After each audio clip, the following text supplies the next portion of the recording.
Hello everyone. I hope you are all keeping well. I am going to start by asking you a straight question. Are you happy with Western philanthropy in Africa? Take a listen at Brian Kagoro, and I will give you my take after the video. I work for a global philanthropy, and I can safely say, without any fear of contradiction, not knowing whether I'll still have my job afterwards, that the three inseparable things are colonialism, imperialism, and philanthropy, because this country, Zimbabwe, was colonized by a philanthropist called Cecil John Rhodes, who still gives money to Africans who are proud to be Rhodes scholars. So the history of philanthropy in this country is a history of extraction. It's a history of undermining the collective will and sovereignty of my people. My own boss made money in ways that some of you have studied.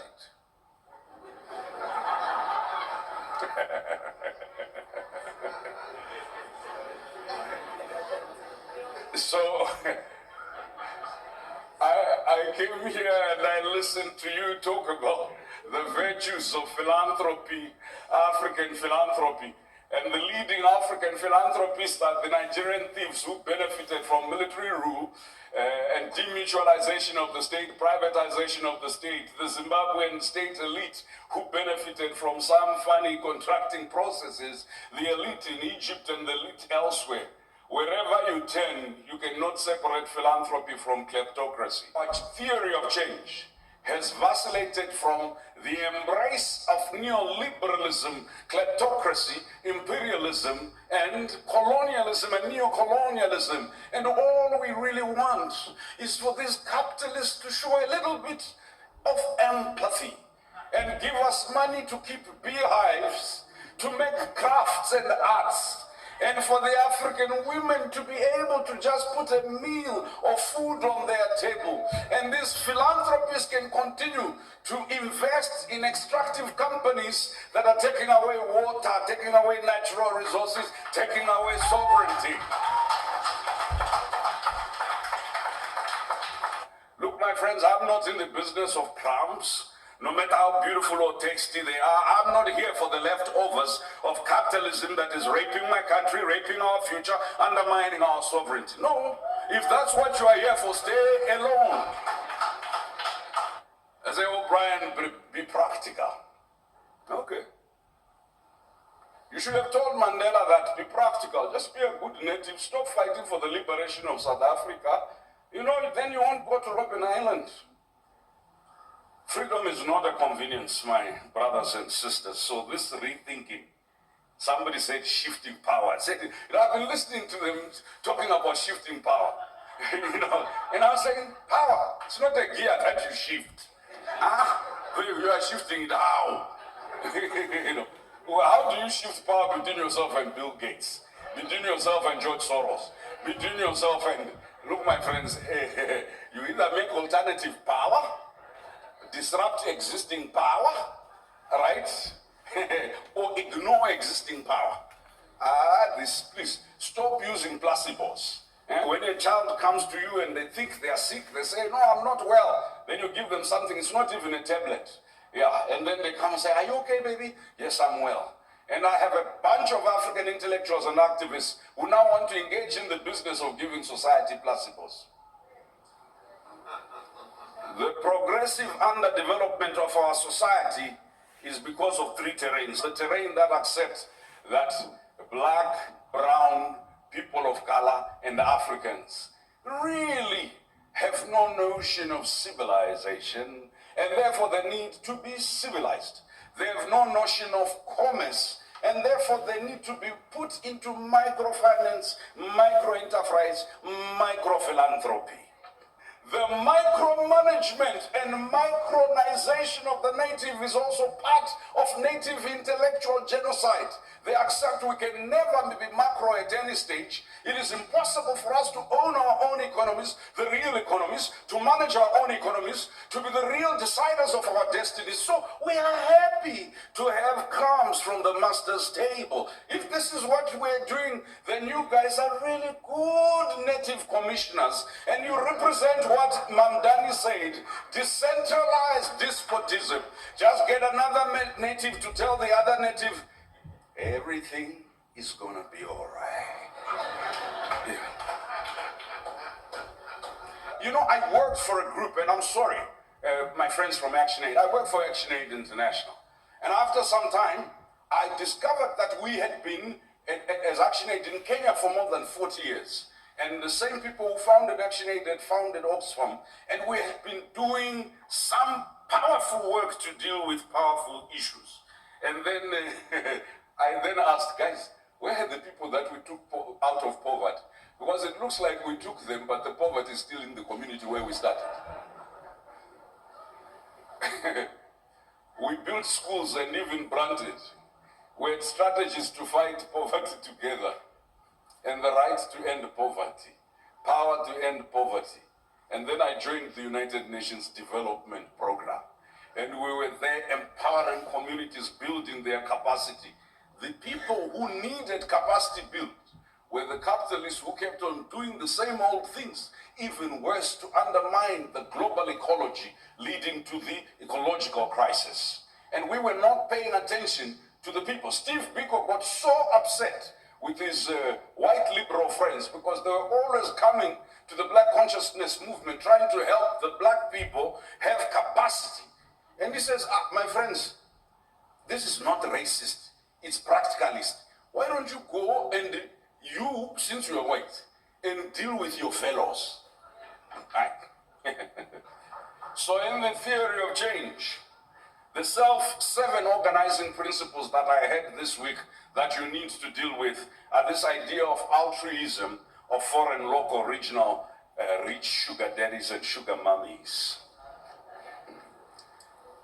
That their private preference and personal fixations should be appreciated no matter how disconnected they are from our own developmental aspirations as a collective, as a people. Now, the power asymmetry in getting a billionaire to ask only one poor community what they want, when they don't have information about what's possible, right? Sounds so good, it sounds so empowering. I come from the left. The people must decide, the local must decide. And localism in the context of power and information asymmetries becomes the worst form of enslavement. Number two, so we use power as a site, social power, political power, economic power, military power, determines the contours of philanthropy. But these also determine the contours of injustice. And philanthropy does not work except in two of those dimensions. And it is almost deliberate. When it works in technology, only 5% of philanthropy is talking about ownership of technology, and therefore leveraging the ability to become a global player from the local. Most of philanthropy is trying to help us to use technology more effectively to manage and report on our misery. And the more we use that technology, the more the billionaires that are sitting in Silicon Valley and elsewhere that own the intellectual property rights to the technology become wealthier. And when philanthropy focuses on poverty and political repression, it comes with an orthodox understanding of what is the best form of government. It is not willing to accept any other. In fact, many of the major global philanthropies emerged and started coming into the context of this African territory as a way of defending hegemonic Western interests, American interests, a particular form of governance, and to counter communism. So it did not come to diversify, to guarantee diversity. It came to ensure that one version and vision of the world was established.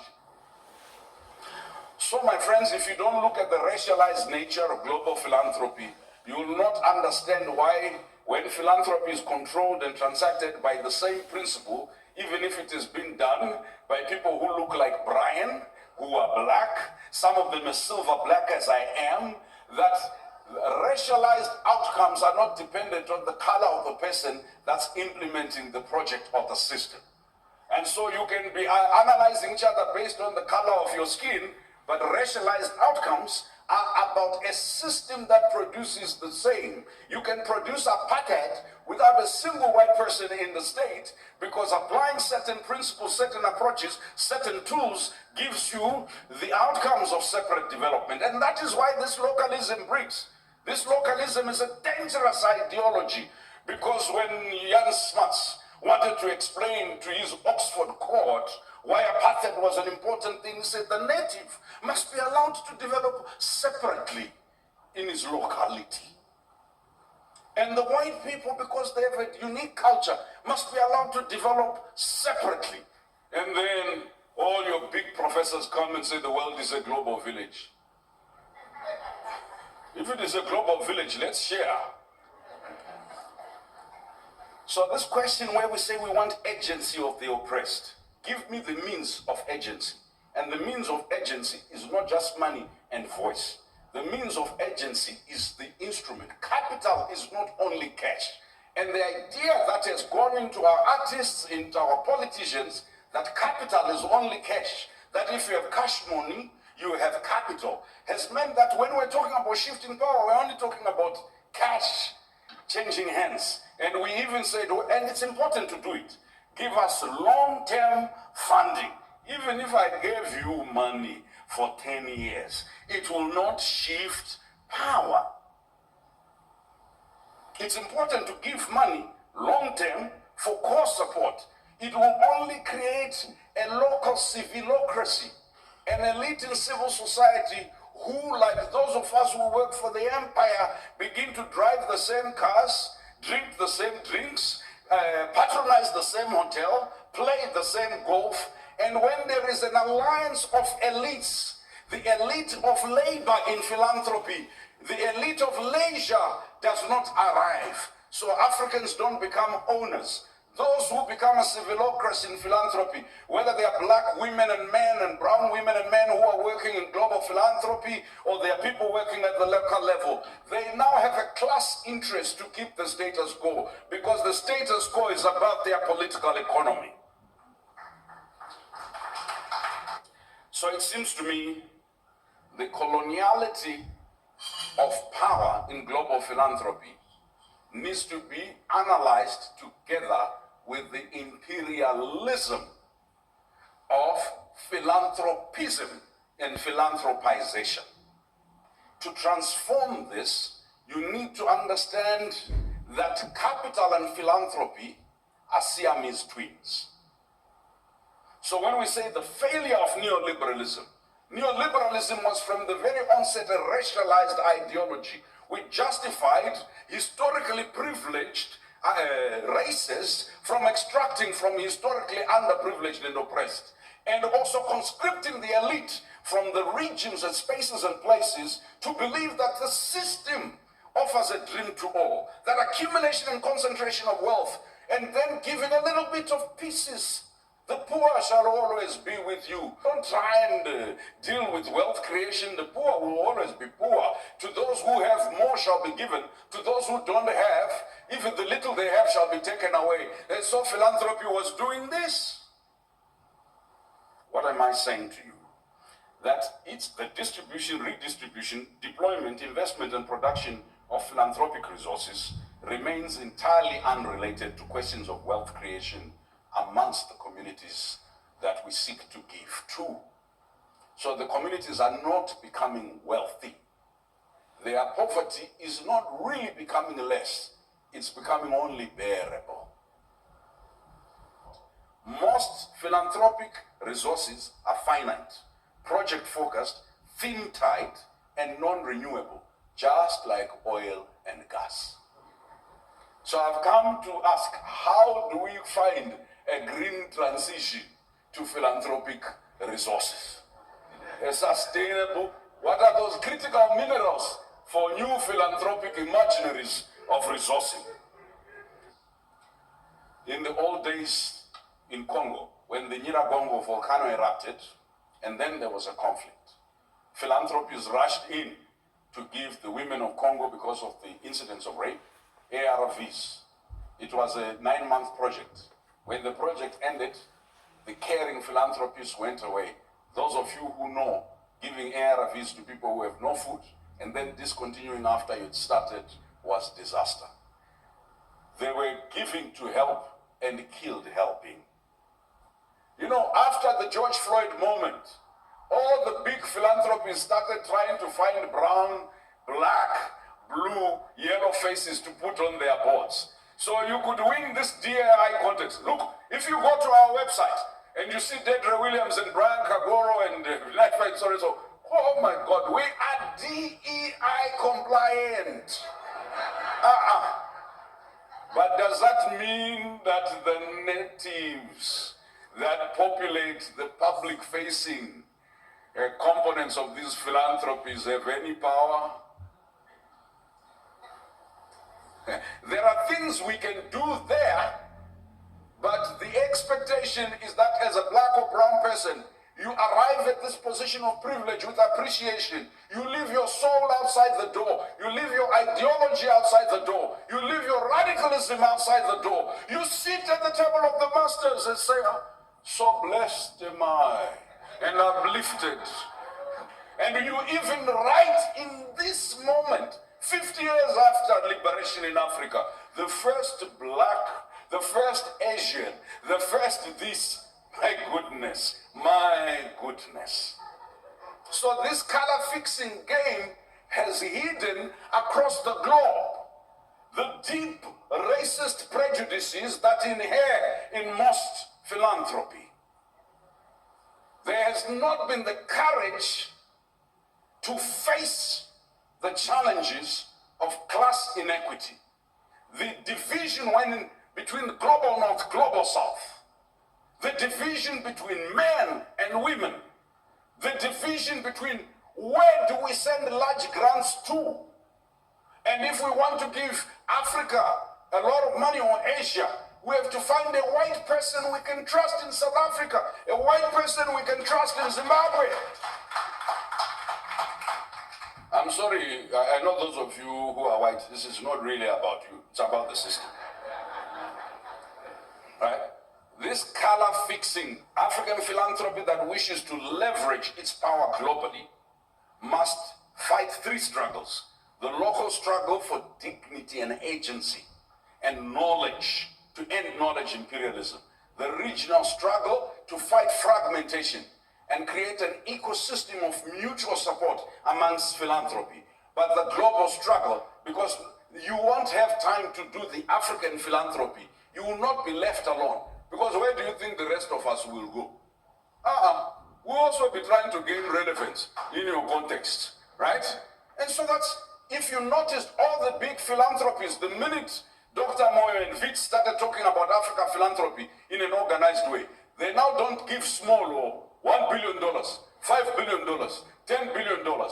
And the rest of us spend our time chasing the billions, and that retains the influence of the status quo. Our ability to imagine alternative means and forms and ways of generating wealth and resources that give us longevity is undermined by the short-term availability of toxic goodness. I work in global philanthropy, and I hope everyone that works with me will watch this, because I say this internally and I say this in public, right? Deidre says this internally and we say this in public, because we're not about to be faces that sanitize continuation of hierarchization of humanity, that some deserve more, some deserve less. Why? Because they don't have capacity. So this constantly, women don't have capacity to manage big amounts of money.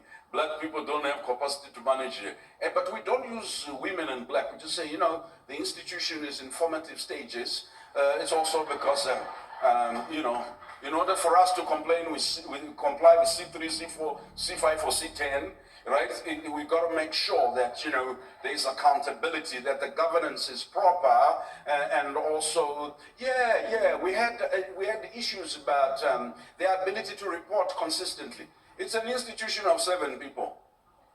They are working in a community of 10 million people. You want them to be writing a report every week to you to tell you, Massa, I've used your money as you pleased.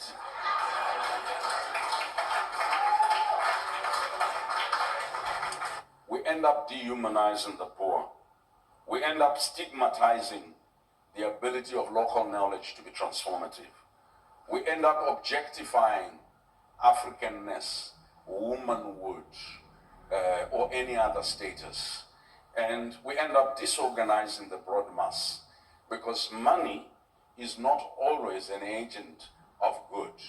When it is irresponsibly poured, it often creates new hierarchies and contestation within a local. Mischaracterization of the poor as voiceless and brainless. The next frontier of philanthropy is how to ensure that African philanthropy occupies and adopts the struggle to change what global philanthropy looks like, what global philanthropy does, how global philanthropy does what it does.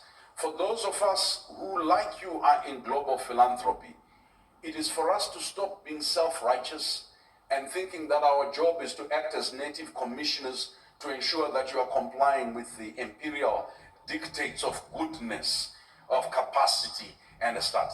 It is the big billionaires, philanthropists that need greater coordination. I don't recall a moment where at the local level, for whatever reason, we were not coordinating.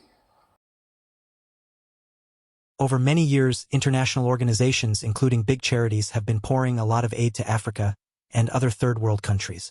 And yet they have failed to eradicate poverty. What is going on? For some people, corruption comes to mind.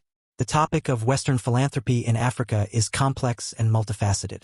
While there are certainly instances where Western aid and philanthropy have had positive impacts, there are also criticisms and concerns about how some of these efforts are conducted. Some critics argue that certain forms of Western philanthropy can perpetuate dependency and undermine local initiatives. For example, some multinational corporations have been accused of exploiting Africa's natural resources with little regard for the environmental or social consequences. Additionally, there are concerns that Western cultural norms and values imposed through aid can erode indigenous cultures and identities. On the other hand, there are many examples of effective and respectful partnerships between Western philanthropists and African communities that aim to empower local populations and support sustainable development. It is important to consider both the positive and negative aspects of Western philanthropy in Africa to understand its full impact. What are your thoughts on this issue? Please comment and open up a conversation. There are certainly arguments and evidence that support the view that some Western philanthropic efforts in Africa can be seen as a form of neocolonialism.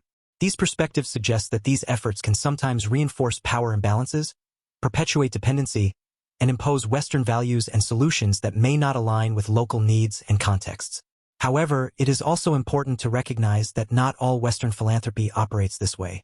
There are many initiatives that genuinely aim to support and empower local communities, working in partnership with African leaders and organizations to address issues like health, education, and economic development in a sustainable and respectful manner. This is a nuanced issue, and both the positive and the negative aspects should be considered. What specific examples or experiences have shaped your view on this topic? Drop it in the comments section, please.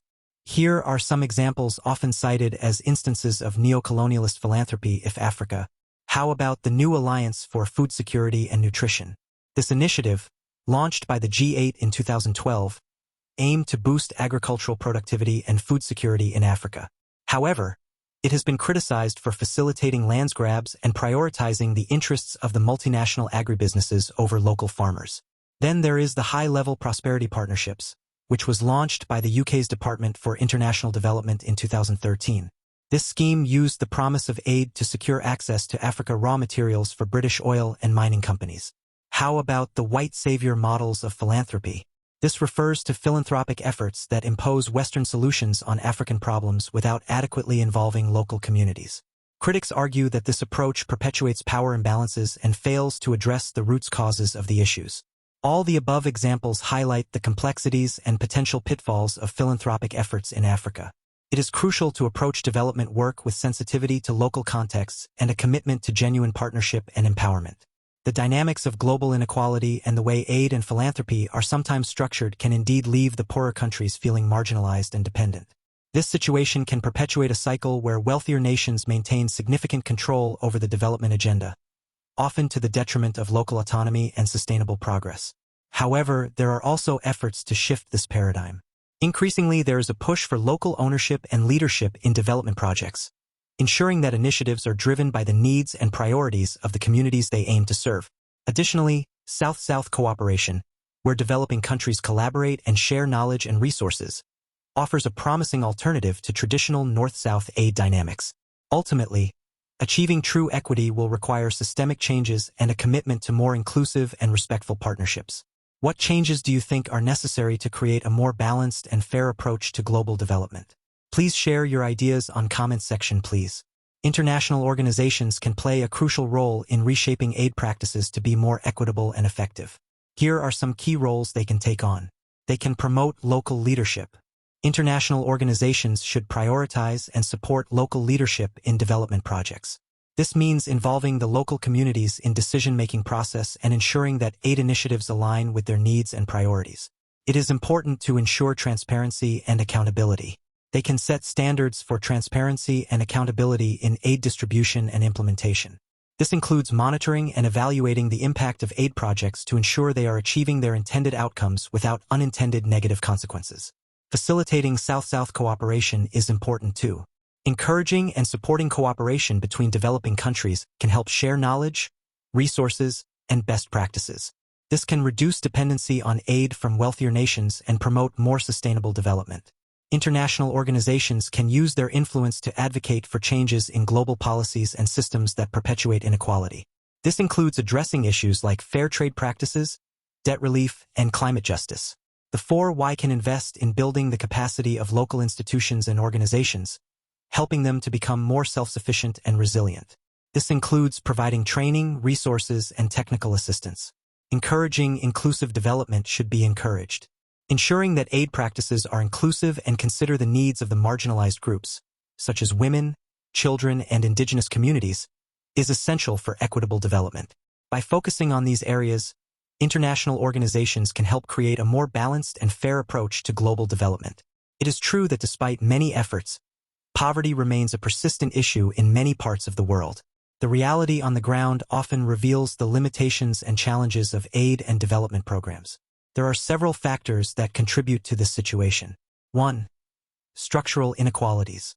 There is deep-rooted economic and social inequalities can make it difficult for aid to have a lasting impact.